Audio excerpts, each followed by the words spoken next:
Pessoal, estou de volta então para a segunda etapa da nossa aula, a nossa aula de escalas temporais, né? De padrões temporais. E agora a gente vai avançar um pouquinho em algumas ideias de como se deve estudar, o que deve ser considerado em estudos temporais e focar um pouquinho também na sucessão secundária, tá ok? Então aqui, ó, a gente vai falar um pouco de escalas temporais, de variações induzidas, né, como sucessão ecológica e finalizar com o beta temporal, como um modelo interessante para se estudar variações de composição no tempo, ok? Primeiro, esse artigo, eu coloquei ele como material complementar para vocês darem uma olhada, onde ele traz princípios básicos de dinâmicas temporal, né? Nesse artigo é discutido que a ecologia temporal, que é um campo emergente, importante, cada vez mais, né? Agora a gente já tem alguns locais onde se acumula, é raro, mas já existem alguns locais onde a gente acumula dados do tempo, né? Principalmente da década de 80, 90 para cá. Algumas coisas, em algumas regiões, já tem uma escala temporal maior amostrada, mas isso ainda é raro. A gente tem alguns PELDs no Brasil onde isso se encaixa. Na própria UFMG a gente tem dois PELDs, né? O PELD no qual eu participo, que é do Campo Rupestre, que o Geraldinho é o coordenador, e o PELD do Parque Estadual do Rio Doce, onde o professor Francisco Barbosa é coordenador. Então, são exemplos de locais onde a gente pode aplicar esses princípios básicos de dinâmica temporal à medida que você começa a analisar os dados coletados a longo prazo, né? Que é o PELD, que é exatamente o objetivo do PELD. Então, é um campo emergente focado em entender como o tempo influencia os sistemas ecológicos, a partir do conhecimento e dinâmica temporal. Essa que é a ideia. Ele traz algumas coisas bem interessantes, tá? Que eu vou destacar só alguns pontos aqui, não vou deixar para a gente discutir um pouco mais no fórum. Muito bem. Primeiro, por que é importante a gente entender dinâmicas temporais? Né? Primeiro, porque às vezes a gente está vendo um evento que aconteceu, por algum motivo, né, teve algum driver, algum determinante que aciona e tem uma resposta daquilo que você está mencionando. Teve um aumento após algum evento, algum distúrbio, né, algum estressor, né, teve um aumento e teve uma resposta daquilo que você está medindo. Tá?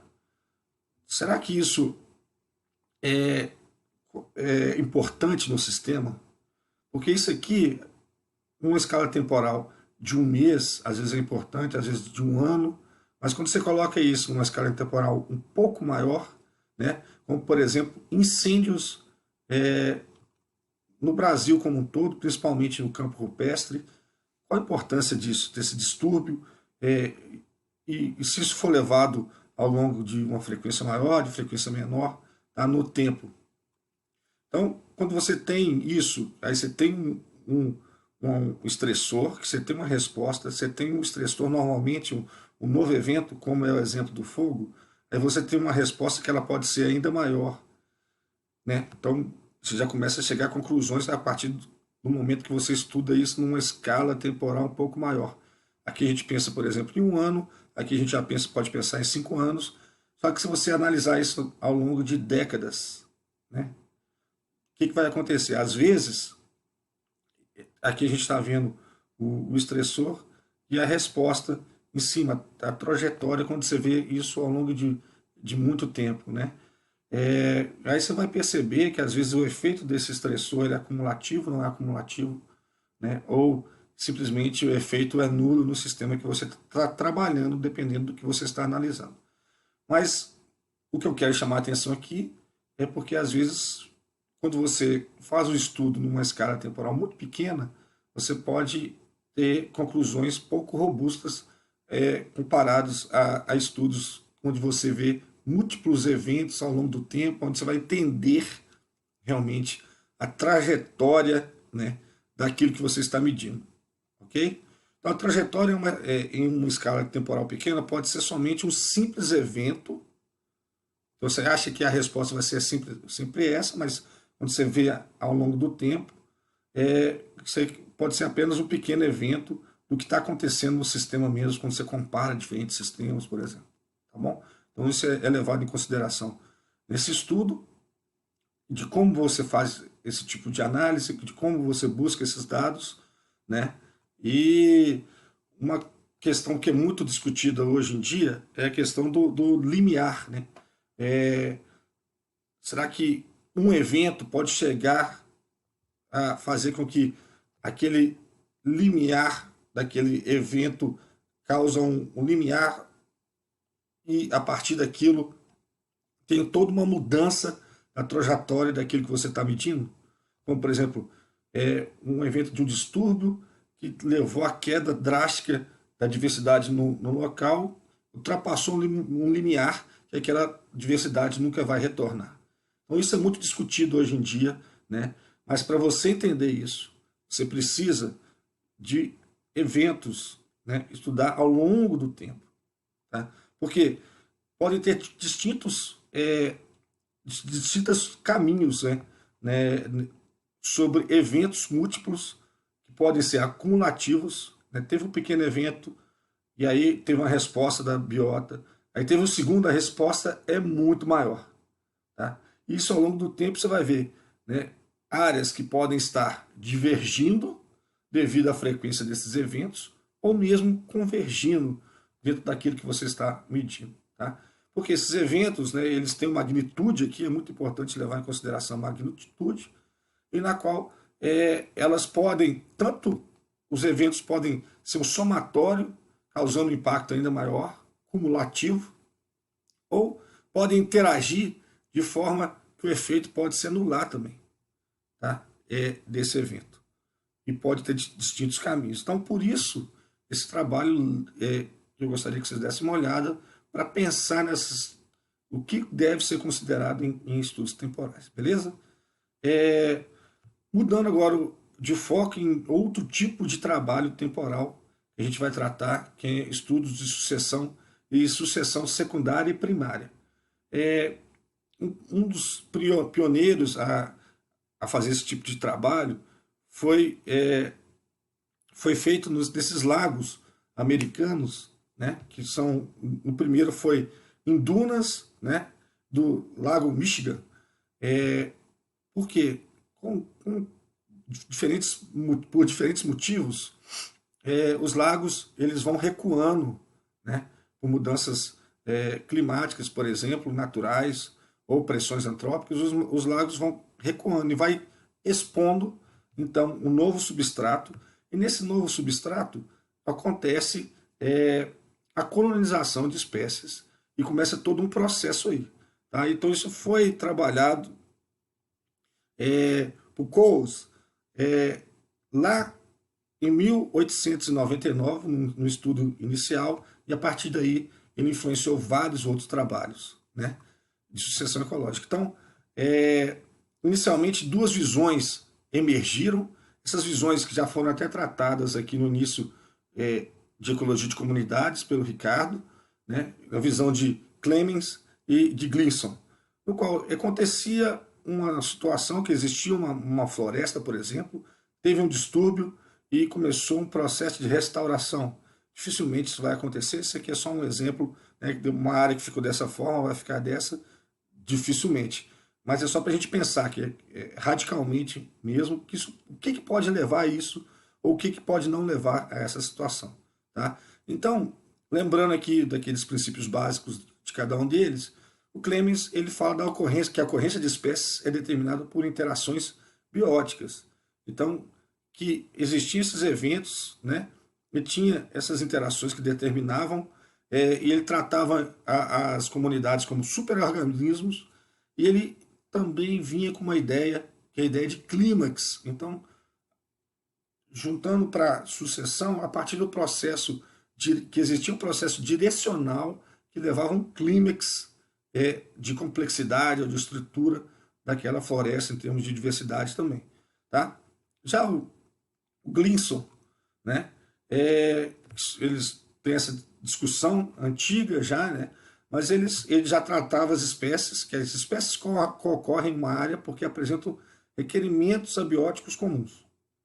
Então, tem proximidades em termos de nicho, né, em termos de condições, por isso que elas ocorrem. Elas não necessariamente vão interagir, né? E aí ele tratava como comunidades como simplesmente agrupamento aleatório de espécies, que apresentam características de mobilidade e respondem a alterações do habitat. Né? E aí a gente vê um padrão, quando a gente analisa a comunidade toda, um padrão geral. Tá? E ele não tratava da ideia de clímax, né? Como um superorganismo, como Clemens tratava. Muito bem, independente disso, as duas vertentes foram importantes para chegar em vários conceitos de comunidade, mas a gente vai trazer isso para sucessão. Então, pensando e resumindo, Clemens vê espécies numa comunidade como partes independentes, né, de um superorganismo, onde é possível reconhecer ecótonos distintos e admite o conceito de clímax. Diferente de Glisson. Glisson vê espécies como entidades individuais. Cada uma tem uma resposta, né, distinta da outra, com respostas idiosincráticas aos gradientes ambientais. Essa visão não admite o conceito de clímax. Então, é uma diferença bem interessante, mas quando a gente pensa, então, em sucessão, se ela vai em direção ao clímax ou não, se há que esse clímax existe. Então, hoje em dia, a gente já discute muito mais que é difícil usar o conceito de clímax, né? A gente pode dizer que ocorre um aumento em termos de complexidade com o avanço da sucessão, mas esse clímax aí é muitas vezes criticado, tá ok? Mas a visão de ambos é importantíssimo para entender esse processo. O que é sucessão ecológica? É um processo não sazonal, então como a gente discutiu no início da aula, né, da primeira aula, aqueles processos cíclicos, então a sucessão não é cíclica, ela não é sazonal, e ela é direcional e contínua de colonização e substituição de espécies ao longo do tempo. Então, o que está acontecendo um processo de sucessão, seja ele qual for, é normalmente um aumento, né, um gradiente de sucessão, aqui pode ser de sucessão secundária, né, onde você tem aqui a mudança, né, da estrutura, da composição, da riqueza de espécies daquele que você está utilizando, e principalmente ser trazido para a vegetação. E tem alguns mecanismos por trás disso. Por que acontece isso? Porque tem alguns mecanismos de inibição, facilitação e tolerância para que essas espécies concorram ou coexistam no momento de sucessão avançada, como está aqui, por exemplo. Tá bom? Então a gente pode ver que o shape dos organismos vai mudando, aqui com um organismo mais simples, chegada de árvores, né? Inclusive as árvores mudam nesse modelinho que a gente está vendo. Muito bem. Então, esses mecanismos que são importantes na sucessão são inibição, onde uma ou mais espécies dificultam o estabelecimento de outras, né? De que forma? Pode ser por interações como competição, através de sombreamento, né? Ou produzindo substâncias que impedem o desenvolvimento da sua vizinha. Substâncias alelopáticas também é comum. Já a facilitação é um processo diferente. Uma ou mais espécies permitem o estabelecimento, crescimento e desenvolvimento de outras espécies. Então, a chegada daquela espécie pioneira é fundamental para mudar as características do ambiente. E assim é o processo de facilitação. Só depois que isso acontece, outras conseguem se estabelecer. E já tem um outro mecanismo que é a tolerância, onde as espécies não se afetam, né? E quando elas estão presentes ali, não tem nenhum efeito deletério ou positivo uma em relação à outra. Tá? Então, esses três mecanismos eles podem ocorrer juntos em processo de sucessão, seja ele primário ou secundário, mas ele é muito importante de ser lembrado quando você vai discutir a sucessão. Muito bem. Aí, entrando agora nessa questão rapidamente, né, que vocês já viram isso na base, diferença de sucessão primária, é quando você tem uma rocha nua, ou uma erupção vulcânica, ou como eu falei do início lá das dunas, eu vou voltar isso daqui a pouco, ou por exemplo, recuo de geleiras com mudança climática, você vai expor pela primeira vez um substrato que vai ser colonizado pela biota. Então, isso é sucessão primária.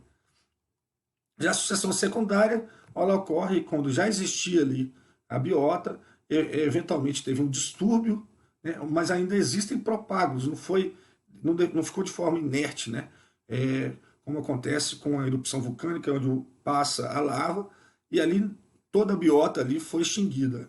Na sucessão secundária, não. Algum distúrbio causou, por exemplo, a queda de uma árvore numa floresta, onde forma uma clareira, os propágulos estão ali debaixo ainda, né?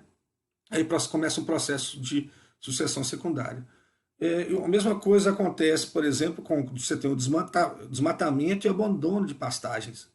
E aí vai começar um processo ali, às vezes da forma que foi feito esse desmatamento, você vai ter mais propágulos ou não, você vai ter sementes ou não, da forma que foi tratado esse solo. Incêndios. Muitas vezes pode acontecer um processo similar, onde passa o fogo, mas parte da biota ficou na forma de raiz ou de sementes, né? E muitas vezes também grandes herbívoros, por exemplo, girafas ou elefantes, em alguns locais na África ou na Ásia, onde eles estão mais presentes, a passagem deles ali e o uso do recurso por esses organismos podem causar um distúrbio, onde vai começar um processo de sucessão secundária. Tá? Aí o mais comum, o que a gente conhece, é o uso e o abandono da terra pelo homem, né? Onde atualmente é bem estudado esse processo de recuperação de áreas após o abandono da terra, por diferentes motivos, né?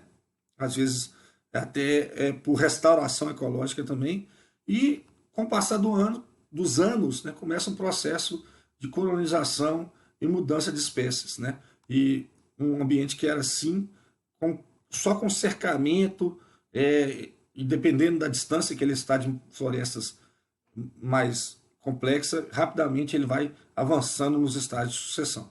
Tá? Como é que a gente estuda a sucessão ecológica? Como é que é feito esse processo? Né?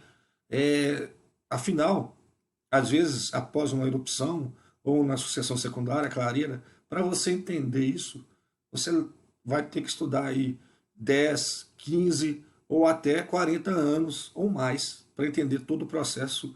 E principalmente, se você quer ter uma compreensão maior, você tem que ter réplicas. Né? Eu fiz o meu doutorado estudando sucessão secundária em matas secas. Mas eu fiz o meu doutorado só em 4 anos. Como é que eu cheguei às conclusões do meu doutorado? Então, qual o tempo de vida do pesquisador? Ativo, vamos dizer, cerca de 30 anos ou 35 anos como pesquisador, vai ser um limite, você vai ter só um trabalho ao longo de toda a sua carreira.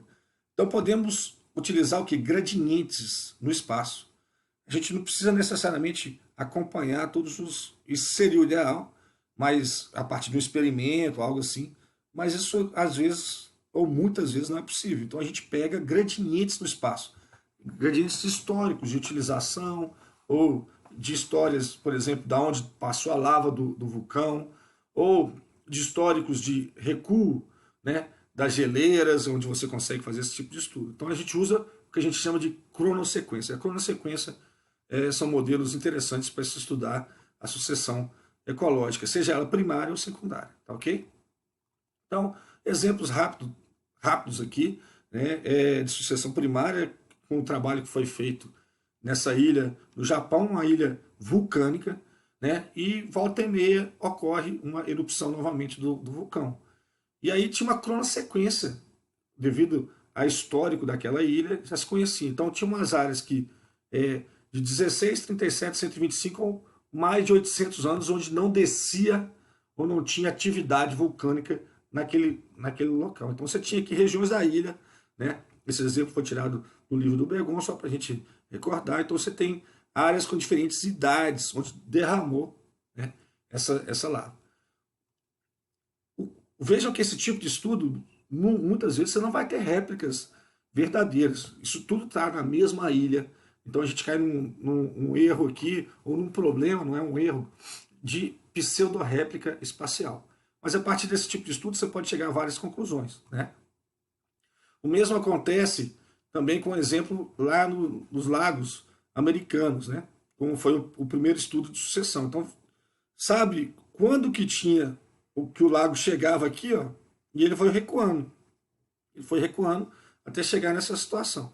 Tá? Então, a partir disso, você tem uma cronossequência natural. Nesse tipo de estudo, por exemplo, nesse trabalho, foi verificado que existe que tinha áreas de 500 anos que a duna já estava presente ali.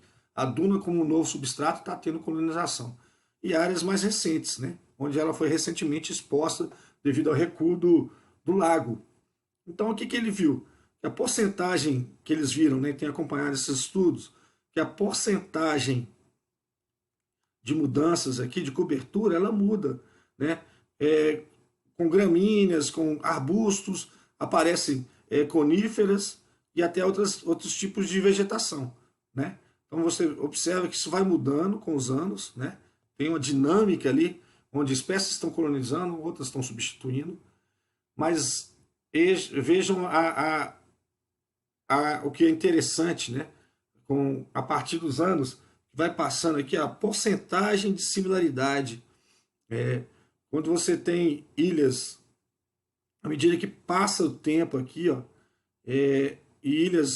dunas, desculpa, mais antigas, entre elas, né, a porcentagem de similaridade dentro dessas ilhas de espécies é muito maior. Então isso aqui é uma forma de discutir o beta, né, a mudança de composição.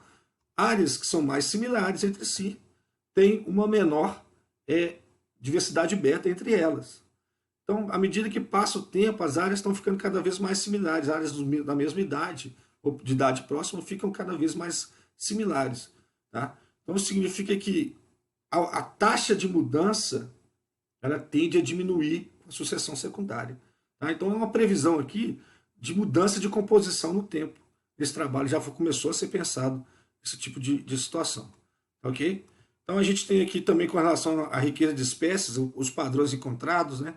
No total de riqueza, ó, às vezes tem até um pico e depois, até 2.500 anos aqui, onde foi feito essa parte do trabalho, tem regiões onde tiveram pico, né? E onde você tem diferentes tipos de situação, com canopy, com dossel, né? A presença de árvores formando um dossel, o subbosque, o comportamento do subbosque, isso tudo pode ser verificado. Mas é importante entender que tem momentos até com cerca aqui de próximo de 100, 150 anos, que existiu um pico de diversidade e depois tem uma certa estabilidade, né? Tem uma queda e uma estabilidade. Aqui a gente pode verificar também as taxas de colonização de novas espécies e de extinção. Então, aquilo que eu estava falando, quando você começa a pensar em mudança no tempo, os picos de colonização, nessa região onde está tendo muita colonização, né, e ao mesmo tempo uma elevada taxa de extinção, isso leva a pensar que está acontecendo o que ali? Mudanças muito grandes nesse período. Né? E à medida que isso diminui as mudanças, e quer dizer que à medida que passa o tempo aquelas áreas, a mudança temporal daquelas áreas fica cada vez menor. Isso que é esperado para a sucessão. Tá? Então se espera o quê? À medida que avance a sucessão secundária, que a taxa de mudança de espécies naquele ambiente ela vai continuar, porque é natural, mas tende a ficar cada vez menor. Né? E tem uma certa estabilidade do ponto de vista de mudança de composição de espécies, tanto para plantas quanto para animais. Mas muito pouco sobre isso é ainda discutido. Então, quem quiser, e é um campo que merece, eu vou falar isso mais para frente, estudar estratégias de restauração, sucessão secundária, tem que pensar em mudanças da composição no tempo. Isso ainda é pouco explorado, principalmente nos biomas brasileiros. Tá bom? Então, o que esse trabalho faz? Ele mostra, né, reunindo essas ideias, você sabe que o padrão, se você pensa no padrão temporal, né, esse trabalho de 2011, ele fala que a situação de restauração, estratégias de restauração da biodiversidade, elas podem levar em diferentes situações, que não são só o mesmo caminho. Né? Pode ter um padrão aqui de medida de biodiversidade, também aqui é considerado serviços ecossistêmicos. Né? Você tem um padrão, pode assintótica, padrão assintótico, onde você sobe e estabiliza com o tempo. Pode ser uma mudança linear, direcional, pode ter padrões unimodais de picos em determinadas épocas, ou mesmo estocástico. Isso tudo foi visto que pode variar bastante, né? Com o quê? Dependendo da situação inicial do ambiente, né? E das estratégias de restauração. As estratégias de restauração, junto com a situação inicial, por exemplo, um ambiente que foi muito degradado, onde tirou grande parte de todos os propágulos, essa variação com o tempo vai ser muito maior. Ou quanto maior é o degradado o estágio inicial, né, esses padrões vão variar bastante. Então isso tem que ser levado em consideração quando você faz previsões e onde você quer chegar, por exemplo, como estratégias de restauração. Ok? Então eu vou voltar daqui a pouco um pouquinho mais sobre a restauração. E o trabalho que saiu em 2015 na PNAS, ele mostra também esses padrões sucessionais. Já será que existe um padrão total para vários ambientes, né? Esse trabalho ele mostra isso, que a sucessão ecológica ela é idiosincrática e imprevisível. Você tem aqui diferentes regiões, ó, Brasil, Costa Rica, dependendo de onde você está trabalhando, você vai ter Nicarágua, México, você vai ter situações bem distintas em termos de densidade de ramos, de área basal e de espécies, de densidade de espécies, número de espécies no local. Então você tem padrões bem distintos. Tá? Apesar de a gente esperar um processo gradual de incremento, quando você vê na realidade, quando você está trabalhando com diferentes biomas, isso não é um bem estabelecido de forma que vai ficar, você sabe onde vai chegar. Então, ou seja, é um processo, a gente não pode considerar um processo determinístico, né? O processo de sucessão ecológica. Ele muitas vezes o final dele pode ser muitas vezes imprevisível. Por isso que você tem que tomar muito cuidado. Se você quer alcançar um objetivo de restaurar aquela área, você tem que ter estratégias que sejam adequadas para aquele tipo de distúrbio que aconteceu ali, ou com o uso do solo, para chegar no fim e chegar ao objetivo que você queria. E aí, um artigo mais recente, de 2017, ele traz exatamente essas ideias, né? Que é o uso múltiplo dos caminhos que podem acontecer a partir da sucessão ecológica em uma escala de paisagens, né? Em ambientes fragmentados. Então, é um grupo do Arroio Rodrigues, junto com vários brasileiros aí bem conhecidos, né, como Felipe Melo, a Robin Chasnow, que é uma pesquisadora muito importante do ponto de vista de estudos de restauração e sucessão ecológica, né? A Inara Leal, Marcelo Tabarello, ou seja, alguns pesquisadores brasileiros e internacionais envolvidos nessa discussão aqui, onde que eles traziam que para você entender, eles trazem que para vocês, para a gente entender o processo de sucessão secundária, você tem que pensar em diferentes escalas, né? Por exemplo, numa escala local, onde teve... Aí você tem que pensar no regime de distúrbios que ocorre naquela escala, lembrando do início da aula, onde você pode ter um único distúrbio ou múltiplos, isso pode levar a diferentes consequências, né?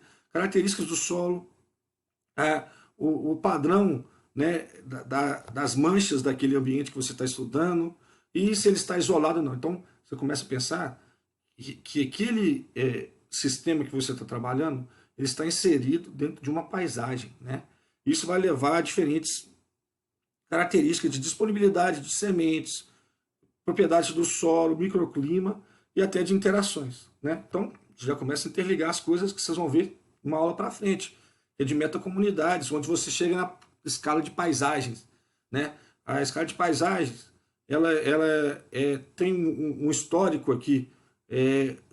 Na escala de paisagem é importante você considerar a história do uso do solo, a quantidade de porcentagem de floresta, né, características da matriz, a conectividade, além de outras características, como idade total da floresta, né, isso tanto do ambiente que você está trabalhando, como onde ele está inserido, que isso vai estar diferentes situações, né, na escala espacial, de dinâmica de populações, de interações, de clima e até no ponto de vista de interações bióticas. Isso pode, as características da paisagem vão determinar essas outras características aqui descritas.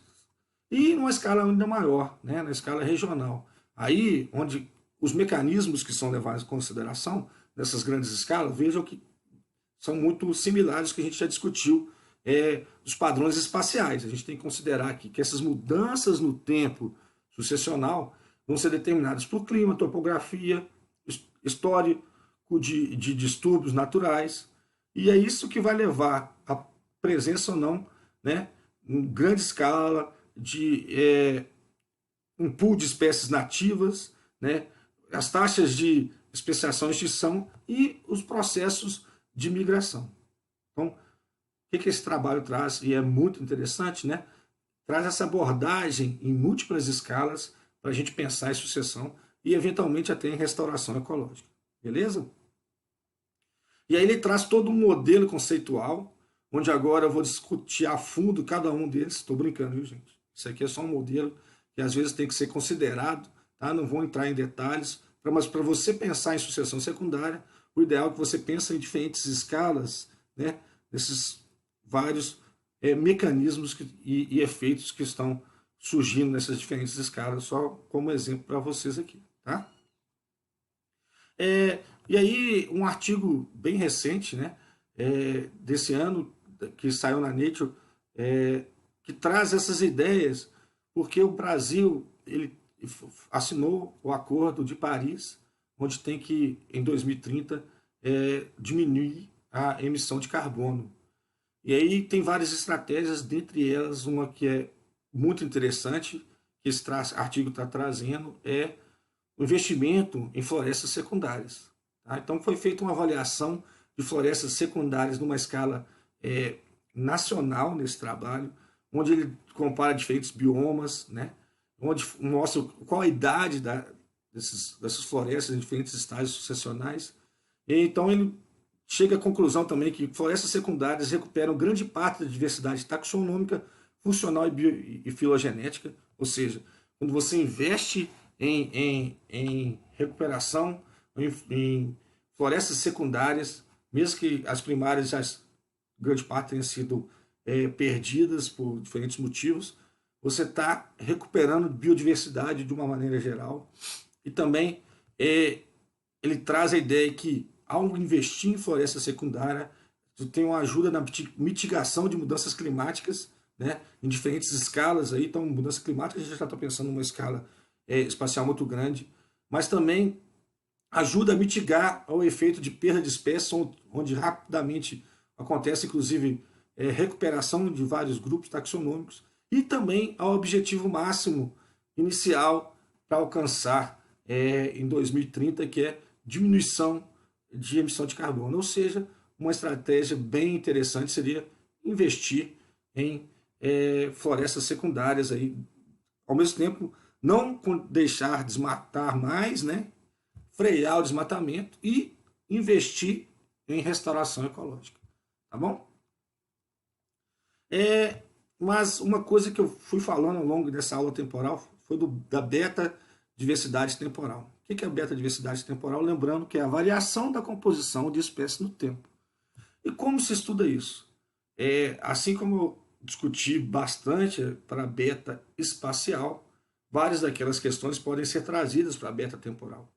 E um artigo recente que parece bem promissor, que é do grupo do Pierre Legendre, né, que ele já discutia o beta espacial, agora está trazendo as ideias para o beta temporal, onde ele cria um índice de diversidade temporal, de beta diversidade temporal. Ele chama de TBI, Temporal Beta Diversity Index. Tá? E ele traz várias aplicações, eu vou deixar esse manuscrito para vocês darem uma olhadinha. Mas o que é interessante? Se a gente quer entender processos de distúrbios, sejam naturais ou antrópicos, ou de restauração no ambiente, está aí uma boa pedida, né, que é usar o beta temporal. Antigamente se usava muita composição de espécies e ficava um negócio meio complicado, e a sugestão que eu dou é uma forma que a gente vem trabalhando aí no PELD e nessas áreas de sucessão que eu falei, de mata seca, a gente está aplicando agora o, a diversidade beta como ferramenta para entender as mudanças nesse sistema. E esse que foi, no final de 2019, ele trouxe essa ideia do Legendre, tá? E o Legendre verifica variações temporais, esse índice, né? Verifica variações temporais de composição de espécies quaisquer, identificando áreas onde ocorreu ganho ou perda de espécies ou indivíduos de várias espécies. O que é bem legal é que a partir, quando você transforma, né, você está analisando igual um dos trabalhos que eu mostrei aqui, a mesma área ao longo do tempo. Quando você pega e analisa o beta temporal, então tanto que mudou daquele grupo taxonômico no tempo. Você pega esse beta temporal e você pode comparar ele entre taxas que tem diferentes mobilidades, entre sistemas, entre regiões da floresta. Eu, por exemplo, estou fazendo um trabalho que eu comparo o dossel da floresta com o solo, quem que muda mais, independente da método de amostragem que eu utilizei, ou do organismo que você utilizou. A gente está fazendo um trabalho também similar a esse ao longo da montanha, do gradiente altitudinal. Então, no gradiente altitudinal, além do padrão de decréscimo de espécies, será que a mudança no tempo ela é também similar? Ou seja, no alto da montanha, o beta temporal é menor do que embaixo da montanha? São coisas que a gente está pensando por agora. Tá? Então, as aplicações do beta temporal para estudos são inúmeras. Então, aplicações do TBI, pode ser o TBI ou qualquer outro índice de beta, né, como por exemplo do Legendre, o Legendre do TBI, do Baselga também, ele utiliza o próprio índice do Baselga, aquele beta-bas, ele utiliza isso para abordagens temporais também. Tá? Tanto par a par, entre com duplas de anos ou múltiplos anos. Tá? A gente pode, isso depende da pergunta, mas você pode usar para entender variações cíclicas da composição, variações do tempo geológico, então, assim, eventualmente com registros fósseis, né, de um grupo bem conhecido, você pode entender a variação que aconteceu geológica naquele ambiente, né, a influência de mudanças geológicas na composição de espécies daquele ambiente. A gente pode trabalhar com monitoramento de estratégias de restauração. Será que essa estratégia é eficiente?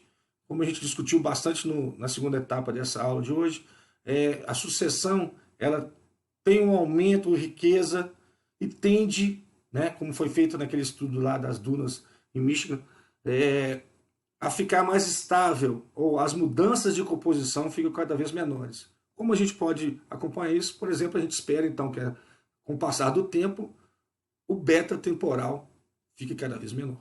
É uma aplicação muito interessante. Né? Além de, é claro, o monitoramento de mudanças globais, usando diferentes sistemas, como, por exemplo, as montanhas, né? Onde são bons termômetros, aí, as montanhas de Minas, bons termômetros para acompanhamento de mudanças globais. Ok? Então é isso, gente, que eu queria trazer para vocês do ponto de vista temporal. Só como reflexões, existe uma relação entre beta-diversidade e sucessão ecológica? O que vocês acham? Uma pergunta que fica aí para vocês. Quais são os padrões temporais de interações ecológicas? Então, outra aplicação de estudos temporais em interações, que inclusive os nossos próximos temas aí envolvem interações, que a gente vai discutir daqui a pouco, né, nas futuras aulas.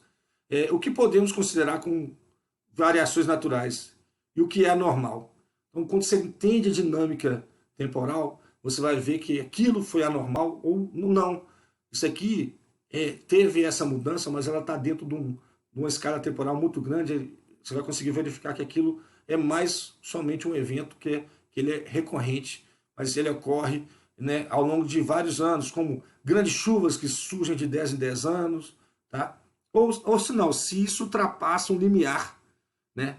E depois que ultrapassa esse limiar, esse tipping point, não tem retorno, que é uma grande preocupação hoje em dia, de ultrapassar o limiar e não ter retorno de vários processos importantes para a manutenção do nosso planeta, tá bom? E, por último, necessitamos de estudos em grandes escalas temporais, né? E para isso a gente vai finalizar. Então a gente precisa do contínuo espaço-tempo para entender, né, a variação de composição e estrutura de comunidades. A gente tem que lembrar da relevância de processos e mecanismos e que isso varia conforme a escala e espaço temporal abordada e que o beta-diversidade temporal pode ser uma estratégia bem elegante, né, para ser aplicada no estudo de monitoramento de biodiversidade. Beleza, gente? Agora sim, finalizamos essa aula com um vulcão aqui mais calmo, tá? Espero que vocês tenham entendido o recado. Então, até a próxima, voltando agora com interações.